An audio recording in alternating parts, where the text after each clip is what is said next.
In this video, we're going to look at how market structure affects the incentive to innovate. In particular, we're going to look at the difference in the incentive to innovate for a monopoly and for a competitive firm.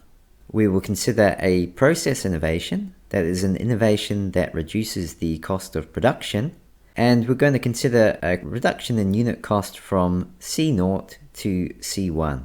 Only the innovating firm is going to be able to use the innovation. The other firms in the competitive market will not be able to take advantage of this reduction in cost from the process innovation. To look at which type of firm has more incentive to innovate, we just need to look at the gain in profit from the innovation for each type of firm. In the diagram, we have the initial situation with the market demand curve, the marginal revenue curve of the monopoly, the monopolist's optimal quantity QM0, and the monopolist's optimal price PM0. The price in the competitive market will be the marginal cost C0, and the total quantity in the competitive market will be QC0. The gain in profit of the competitive firm is the difference between its after innovation profit pi C1 and its before innovation profit pi C0. And similarly for the monopolist, the gain in profit is the difference between the after innovation profit pi M1 and the pre-innovation profit pi M0. What is the initial profit of the competitive firm? Well, the price is equal to the unit cost, so the profit of a competitive firm before innovation is 0. What about for the monopolist? What is the profit of the monopolist before it innovates? We're going to represent the profit of the monopolist as the area between the marginal revenue curve and the marginal cost curve. Now, the reason we can do this is because profit is the difference between revenue and cost. We can represent the revenue as the area under the marginal revenue curve, just as we can represent the cost as the area under the marginal cost curve.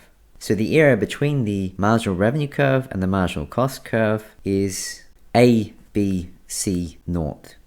Now let's find the profit of the competitive firm and the monopolist after they innovate. The process innovation reduces the marginal cost from C0 to C1. What effect does this reduction in unit cost have in the competitive market? Well, we can model this using the Bertrand model of price competition. Here we have a number of firms. The innovating firm has the unit cost C1. The other firms have a unit cost C0. And the Nash equilibrium of this game is that all of the firms price at C0, as long as we assume that when the prices are equal, the firm with the lower marginal cost gets all of the demand. This is a reasonable assumption because the innovating firm could always just undercut all the other firms by a little bit and get a positive profit. The other firms would be getting a negative profit at that price.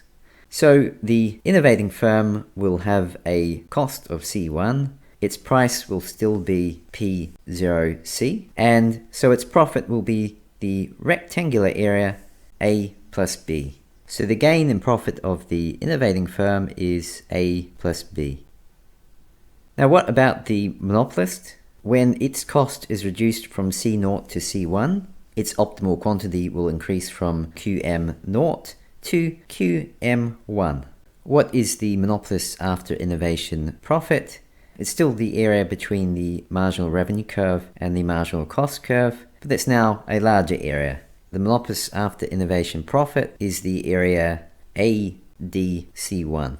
The gain in profit is the difference between the two areas ADC1 and ABC0, and that is area A. So we can see that the gain in profit for the competitive firm, which is A plus B, is larger than the gain in profit for the monopolist, A, by the area B. The monopolist benefits from the cost reduction less than the competitive firm because it's reducing the cost on a smaller number of units. The monopolist is selling only QM1 units after innovation, whereas the competitive firm is selling a larger quantity QC0 units, and so benefits from the reduction in unit cost over a larger number of units. And the difference is that area B. So the gain in profit is larger for the competitive firm because they're selling more units and so get a bigger benefit from a reduction in unit cost.